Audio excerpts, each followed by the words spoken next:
அச்சமில்லை அச்சமில்லை அச்சம் என்பதில்லையே. பாரதி இந்த கவிதையை எழுதினப்போ நம்ம நாடு இருந்த சூழ்நிலை வேற. ஆனா இன்னைக்கு நம்ம நாட்டோட நிலைமையே வேற. இன்றைய தேதியில நம்ம ராணுவம் இன்னும் அதிக வலிமையோட தீரத்தோட களத்துல இருக்கு. நம்ம ராணுவத்துக்கு சவாலு எதிரிங்கள்லாம் கிடையாது. நம்ம நாட்டோட எல்லைகளின் நில அமைப்பு தான். அது ஏன்னு தெரிஞ்சுக்க இந்த காணொளிய முழுசா பாருங்க. மறக்காம நம்ம சேனல் காஃபார் கதைய சப்ஸ்கிரைப் பண்ணிக்கோங்க. இந்தியா பரப்பளவுல பெரிய நாடா இருந்தாலும் கூட அதனோட எல்லைகளின் தன்மை பாத்தீங்கன்னா ரொம்பவே வித்தியாசமானதும் சிக்கல் நிறைந்ததும் கூட. அடிப்படையில இந்தியா ஒரு தீபகற்பம் பெனின்சுலா, அதாவது 3 புறம் நீராலும் ஒரு புறம் நிலத்தாலும் சூழப்பட்ட ஒரு பகுதி. இங்க பாத்தீங்கன்னா இந்தியாவின் தெற்கு பிராந்தியம் மற்றும் அந்தமான் லட்சத்தீவுகளின் கூட்டமைப்பு எல்லாமே பாத்தீங்கன்னா நீரால சூழப்பட்டிருக்கு. இந்த எல்லைகள் மட்டுமே பாத்தீங்கன்னா இந்தியாவுக்கு சுமார் 7516 கிலோமீட்டர் இருக்கு. இது போக வடக்கு பகுதி பாத்தீங்கன்னா நிலத்தால அண்டை நாடுகளோட எல்லைய பகிர்ந்துகிட்டு வருது. இந்த எல்லைகள் பாத்தீங்கன்னா சுமார் 15,106 கிலோமீட்டர். இப்படி பரந்து விரிந்த எல்லைகள் கொண்ட நாட்டை ராணுவம் நிறைய நுட்பத்தோடையும் திட்டங்களோடையும் தான் பாதுகாக்க வேண்டியதா இருக்கு. நம்மளோட கடல் எல்லைகளை பாதுகாக்கிறது பாத்தீங்கன்னா நம்மளோட கடற்படை. இவங்களோட இருப்பும் தீவிர கண்காணிப்பும் ரொம்பவே அவசியமா இருக்கு. இப்போ நில எல்லைகளுக்கு வந்தோம்னா இங்கதான் நுணுக்கங்களே இருக்கு.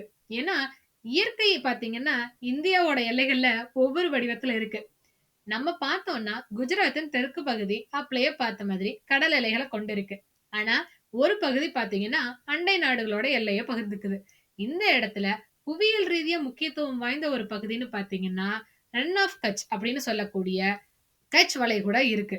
இந்த பகுதி பாத்தீங்கன்னா இயற்கையாவே ரொம்ப வித்தியாசமா இருக்கும். உப்பு பாலைவனம் அப்படின்னு சொல்லுவாங்க. அது மட்டும் இல்லாம இந்த பகுதி வறட்சி காலங்கள்ல, அதாவது வெயில் காலங்கள்ல மட்டும்தான் உப்பு பாலங்களா இருக்கும். இதே மழை காலத்துல பாத்தீங்கன்னா வெள்ளம் பாஞ்சு அந்த இடமே சேரும் சகதியும் நிறைஞ்ச இடமா மாறிடும். இது போக பாத்தீங்கன்னா நதிகள் கடல்ல வந்து கலக்கிற இடங்கிறதுனால கழிமுகங்களும் உண்டு. அதனால இங்க அலையாத்தி காடுகளும் இருக்கு. இப்படி உயிரியல் ரீதியா பாத்தீங்கன்னா 3 விதமான பகுதிகளா இருக்கு. இந்த இடத்துல இருந்து நம்மளோட அண்டை நாடுகளை கண்காணிக்கிறதுக்கு ரொம்பவே அருகாமையிலும் இருக்கு. அதனால முக்கியத்துவம் வாய்ந்த ஒரு பகுதியா தான் கட்ச் பகுதி இருக்கு. குஜராத்துக்கு மேல இருக்கிறது ராஜஸ்தான், பாலைவனம் நிறைஞ்ச பகுதி. பாலைவனத்தை பத்தி நம்ம எல்லாத்துக்குமே தெரியும். வறட்சி, மழைப்பொழிவு சரியா இருக்காது, வெயில் பயங்கரமா இருக்கும். ஆனா அதே அளவுக்கு ராத்திரி நேரத்துல குளிரும் இருக்கும். இப்படி 2 மாறுபட்ட வெப்பநிலையில தான் ராணுவ வீரர்கள் ராத்திரியும் பகலுமா வேலை பார்த்துக்கிட்டு இருக்காங்க. உங்களுக்கு ஒரு விஷயம் தெரியுமா? உலகத்துல வெகு சில நாடுகள் தான் ஒட்டகங்களை தங்களோட படைப்பிரிவுல வச்சிருக்காங்க. அப்படி ஒட்டக படைப்பிரிவு வச்சிருக்கிற நாடுகள்ல இந்தியாவும் ஒண்ணு. இதுக்கப்புறமா மேல போனோம்னா வர்றது பஞ்சாப். இது சிந்து மற்றும் அதன் கிளை நதிகள் பாயிற பகுதியை ஒட்டி இருக்குது. அதனால இது வளமான சமதள பகுதி தான். இங்க பெருசா சிக்கல்கள் எதுவும் இல்ல. இதுக்கு மேல போனோம்னா தான் விஷயமே இருக்கு. ஏன்னா வடக்குல இருந்து வடகிழக்கு எல்லை வரைக்கும் பாத்தீங்கன்னா நம்மளுக்கு இயற்கை அரணான இமாலய மலைத்தொடர்கள் அங்க இருந்து தான் ஆரம்பிக்குது. இமாலய மலைத்தொடர் பாத்தீங்கன்னா நம்மளுக்கு பல்வேறு காரணங்களுக்காக ரொம்பவே முக்கியத்துவம் வாய்ந்த பகுதியா இருக்கு. திபெத் ஒட்டின பகுதி பாத்தீங்கன்னா டிரான்ஸ் ஹிமாலயாஸ் அப்படின்னு சொல்லுவாங்க. இந்த டிரான்ஸ் ஹிமாலயாஸ பாத்தீங்கன்னா 3 பிரிவுகளா பிரிப்பாங்க. காரகோரம், லடாக் மற்றும் ஜஸ்கர். இந்த காரகோரம் மலைத்தொடர்கள்ல தான் சியாச்சின் பனிப்பாறை இருக்கு. சியாச்சின் பனிப்பாறை தான் உலகத்திலேயே மிக உயரமான போர்க்களமா இருந்துகிட்டு வருது. இந்த பகுதி பாத்தீங்கன்னா பயங்கரமான குளிர் இருக்கக்கூடிய பகுதி. குளிர்காலங்கள்ல அதிகபட்சமா வெப்பநிலை பாத்தீங்கன்னா -20 டிகிரில இருந்து -40 டிகிரி வரைக்கும் இருக்கும். இந்த பகுதியில போர்னால இறந்த வீரர்களை விட பாதுகாப்புக்காக நிறுத்தி வைக்கப்பட்ட வீரர்கள் குளிர்னால இறந்ததுதான் மிகுதி. இந்த இடம் ரொம்பவே கரடு முரடான நிலப்பரப்ப கொண்டது. ஆனா அதையும் மீறி இந்த பகுதியில் இருந்து உயரத்தின் காரணமா நம்மளோட அண்டை நாடுகளை கண்காணிக்கிறது சுலபம். இதுக்காக இது ராணுவ முக்கியத்துவம் வாய்ந்த பகுதியா கருதப்படுது. இது போக சியாச்சின் பனிமலை தான் உலகத்திலேயே துருவங்கள் அல்லாத பகுதியில் இருக்கக்கூடிய 2வது நீளமான பனிமலை. அதுக்கப்புறமா நம்ம இந்தியாவை ஒட்டி வர்ற பகுதிகளில் பாத்தீங்கன்னா இந்த இமயமலை தொடர 3 பகுதிகளா பிரிப்பாங்க. ஹிமாத்ரி, ஹிமாச்சல், ஷிவாலிக். இந்த ஹிமாத்ரி மலைத்தொடர்கள் பாத்தீங்கன்னா, பனியால சூழப்பட்ட சிகரங்களை கொண்ட பகுதி. நம்மளோட எவரெஸ்ட் மலைச்சிகரம், K2 இன்னும் உயரமான மலைச்சிகரங்கள கொண்ட பகுதி. அப்பளையே நம்ம டிரான்ஸ் ஹிமாலயாஸ்க்கு பார்த்த மாதிரி தான். சவால்கள்னு பாத்தீங்கன்னா, உயரம் ஜாஸ்தி, ஆக்ஸிஜன் பற்றாக்குறை எப்பவுமே இருக்கும். குளிரும் ரொம்பவே அதிகம்.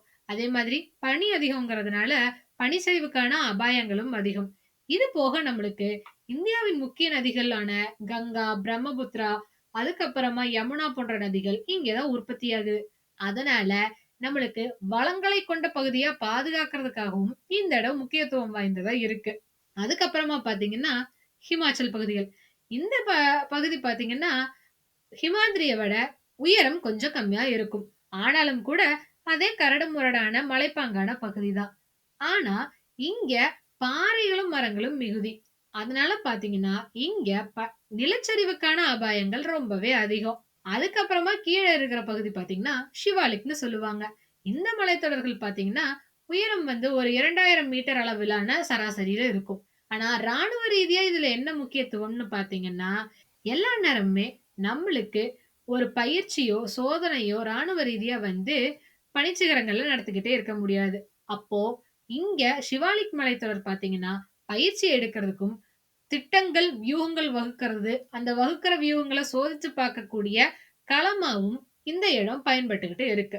இப்போ இந்த மலைத்தொடர்கள் எல்லாமே உயரமும் ரொம்ப அதிகம். அதனால ஆக்சிஜன் பற்றாக்குறை, பனிச்சரிவு, போக்குவரத்து வசதியின்மை, தகவல் தொடர்புல பிரச்சனைன்னு ஏகப்பட்ட சிக்கல்கள் இங்க இருக்கு.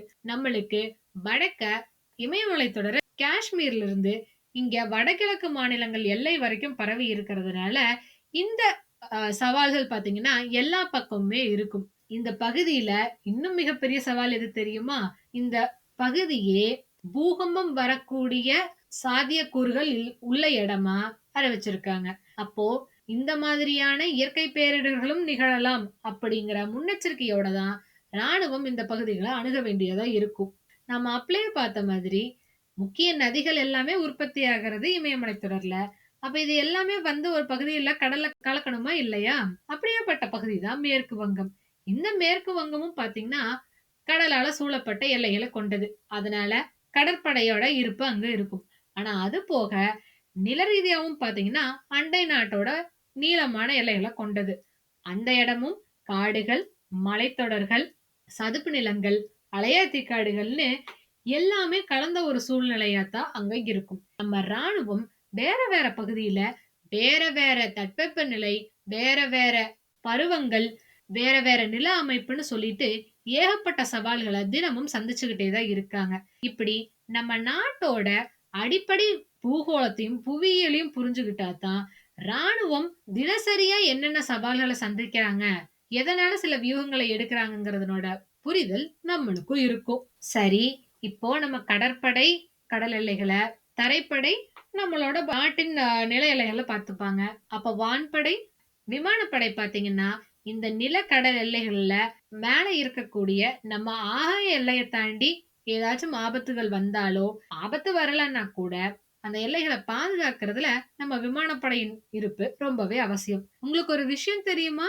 உலக நாடுகள்லயே கட்டாய ராணுவம் அப்படிங்கிற ஒரு விஷயம் இல்லாம அதிக அளவுல ராணுவ வீரர்கள் பணிபுரியறதும் நம்ம நாட்டுலதான்.